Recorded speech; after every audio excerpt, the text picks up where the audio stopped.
Your Honor, the state is requesting that the court set what I believe to be the highest bond in this county's history, which would be $5 million. There has been one other bond set at that height.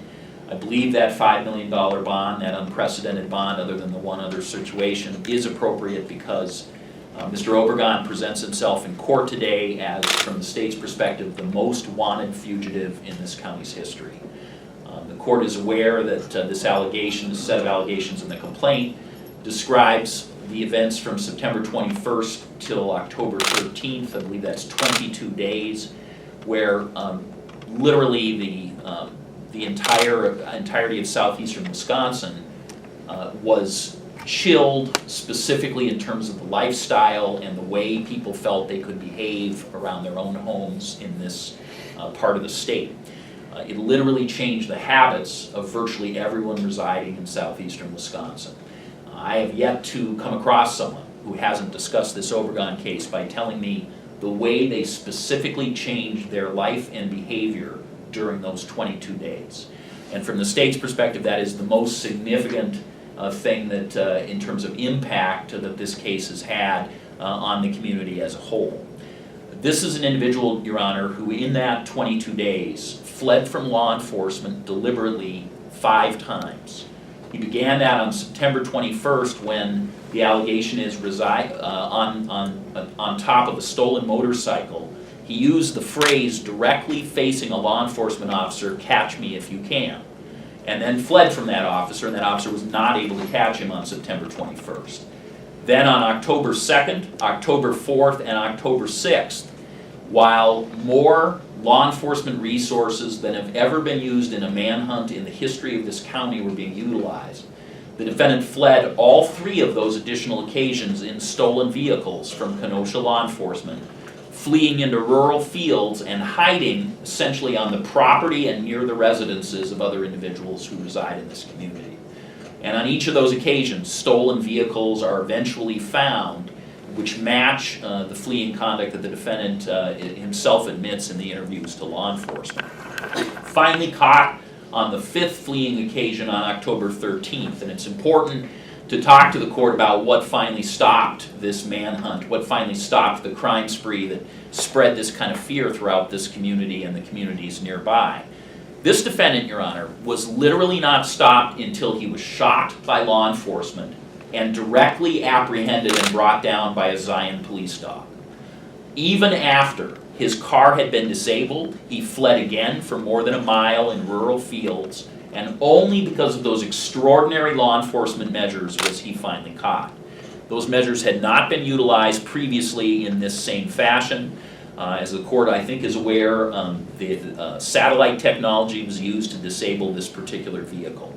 This is an individual who in those 22 days changed plates of stolen vehicles multiple times, spray painted vehicles to be sure that law enforcement could not find him, robbed individuals who were clerks at stores, broke into individual home and another retail establishment in this community, virtually left for dead a woman who was simply returning to a home she had not been in the last few days, fled all of the times I've mentioned, and in fact involved his own family directly in trying to assist him in staying at large during this whole period of time. Virtually no activity has not been utilized or tried by this individual, who used a variety of deceptive techniques to try to prevent law enforcement from catching him.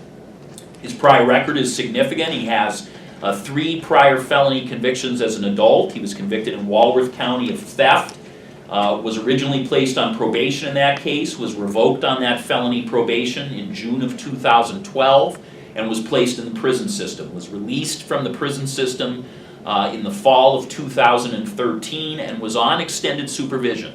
So was to be supervised as an individual who had recently been released from prison when this case occurs. In fact, Your Honor, he's been an absconder from that extended supervision, what we used to call parole, since March of 2015. So for half a year, this defendant has escaped the jurisdiction of the Department of Corrections, having been in prison most recently before that occasion.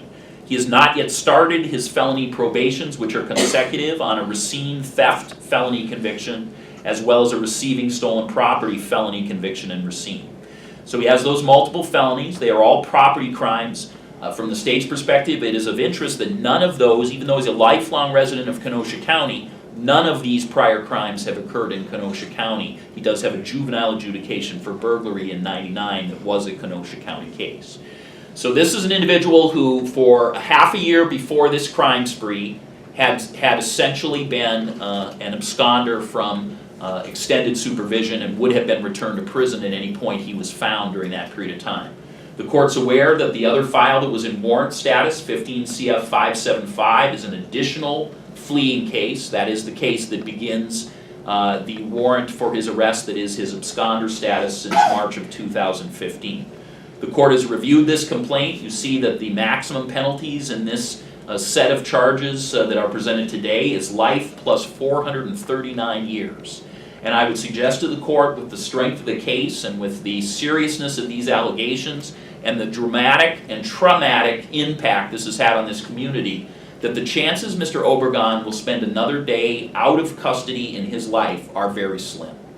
And so he has the maximum incentive to run. He certainly has a track record of recent vintage, which is the most significant avoidance of law enforcement in the history of this county. So I believe that historic bond is appropriate. Would ask the court for that $5 million cash bond to be imposed. Thank you, Mr.